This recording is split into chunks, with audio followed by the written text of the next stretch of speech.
さあ、今回の修理の真髄は、重機の複雑な仕組みへ誘う。そして挑戦をする。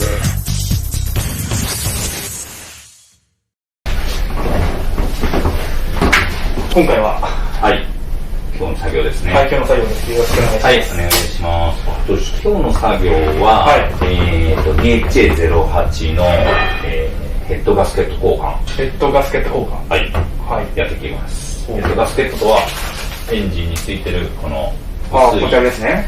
薄い板なんですけどね。で、これがオーバーヒートとかするとエンジンとか歪んじゃって、で、だから今日は、この薄い板、ヘッドガスケットを交換していきたいと思います。大変そうですか？大変なんですよ、これ。たったこんな薄い板変えるだけでも、重機のキャビンを下ろしたりとか、ボンネットを下ろしたりとか、いろんな作業をしなきゃここにたどり着けません。そうなんですね。だからちょっと今日はよろしくお願いします。お願いします。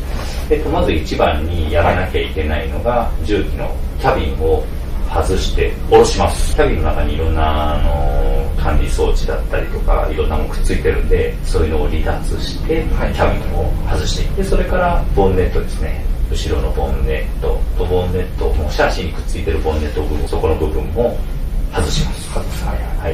カウンターウェイトの上に乗っかってるリーダーの受けの部分、これも取り外してと、エンジンが見える状態になるので、そこでまずエンジンオイルを抜いて、ついてるエアクリーナーとマフラーを外します。で、外した後、噴射ポンプを外して、ちょっと専門的になるんですけど、エンジンの上のタペットカバーとか、噴射ノズルとか、タペットされてるロックアウトとか、プッシュロッドとかね、その辺を全部外して、そうするとやっとこのガスケットが見えてきます。